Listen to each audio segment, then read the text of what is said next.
السلام عليكم، مرحبا بكم معايا على قناة وصفة مع أختي. اليوم إن شاء الله جبت لكم فيديو جديد وجبت لكم عصير لذيذ ومنعش واقتصادي فقط بحامضة وحدة وجوج تفاحات. غنخرجوا إن شاء الله لتر ونص ديال العصير. هذا العصير هذا كيجي منعش ولذيذ إن شاء الله، وغادي إن شاء الله نحتاجوه في هذا الشهر الكريم شهر رمضان. الله يدخلوا علينا بالصحة والسلامة. وباش ما تمنيتو ان شاء الله ملي غتجربوا ان شاء الله غيعجبكم وغيولي معتمد عندكم في هذا الشهر الكريم. نبداو ان شاء الله بالمقادير. بالنسبه للمقادير عندنا حامضه وحده كبيره، من الاحسن ناخذ الحامض اللي كيكون فيه الماء. عندنا جوج ديال التفاحات متوسطين الحجم. عندنا قشور ديال الحامضه وحده. عندنا تقريبا 2 معالق حتى 3 ديال السكر اولا على حسب الرغبه ديال كل واحد. كذلك عندنا لتر ونص ديال الماء بارد باش غنطحنوا ان شاء الله هذا العصير. فكما قلت لكم هذا العصير هذا كيخرج لنا واحد الكميه المهمه وكيجي لذيذ بزاف.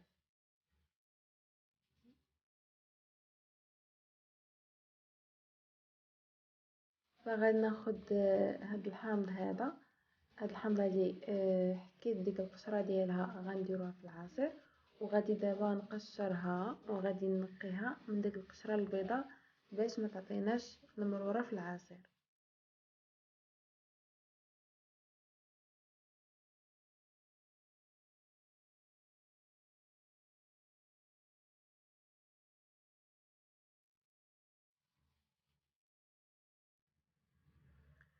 فكاين اللي كياخد هذا الحامض هذا كيديرو في الماء وكيسلقو شويه حتى كتبدا فيه الغليه وكيطفي عليه عاد كيطحنو.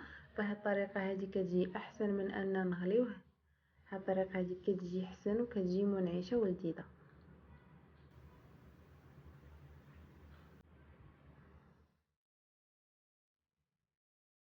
فهنا غنحاول ان نحيدلو ديك القشره البيضاء ديالو.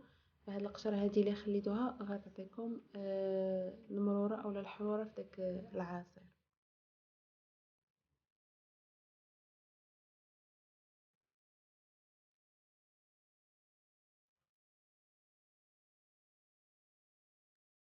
كذلك غادي ناخدو داك التفاح حتى هو غادي نقيوه مزيان.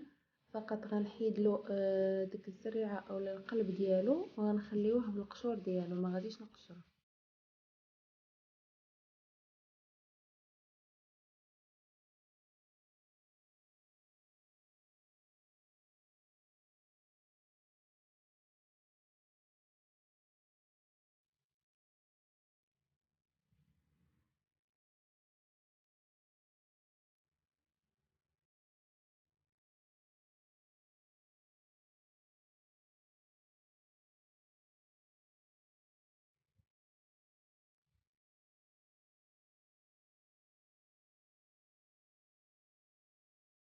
فبعد ما كملنا التفاح والحامض بالنقيه ديالو، غادي دابا نقطعوهم طريفات صغار وغادي نحيد العظم ديال الحامض.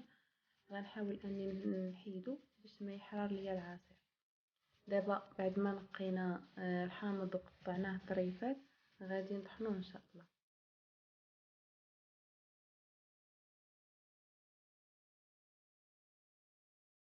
غناخدو الخلاط باش غنطحنو هاد العصير. غنديرو فيه داك التفاح والحامض وغنديرو كميه ديال الماء وغنطحنوه، عاد نزيدو السكر والقشور ديال الحامض. فكما قلت لكم هاد العصير هذا اقتصادي وكيعطينا كميه اللي هي لتر ونص ديال العصير.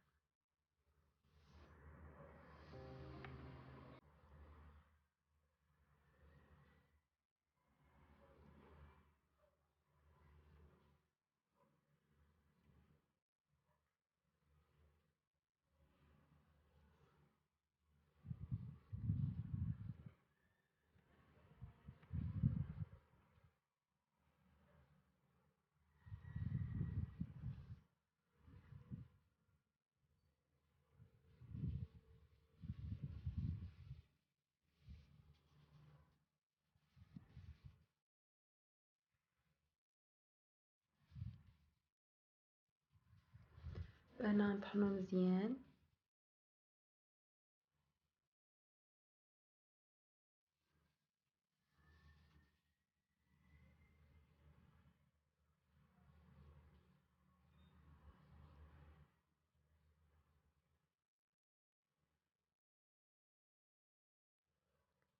بعد ما طحنا العصير غنزيدو داك القشور ديال الحامض اللي حكينا، وغنزيدو الماء اللي باقي لينا وغنطحنوه ان شاء الله وغنصفيوه ونرجع معكم. ضروري ما نصفيوه باش ما يبقاش لينا داك، الا كان شي حاجه ما طحنات مزيان تحيد باش يبقى لنا العصير صافي ونقي.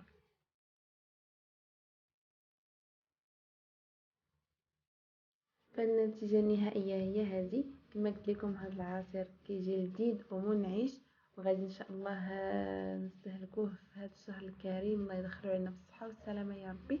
وباش ما تمنيتو، فالكميه هذه كتخرج لنا اطر ونص فقط بحامضه وحده وجوج تفاحات.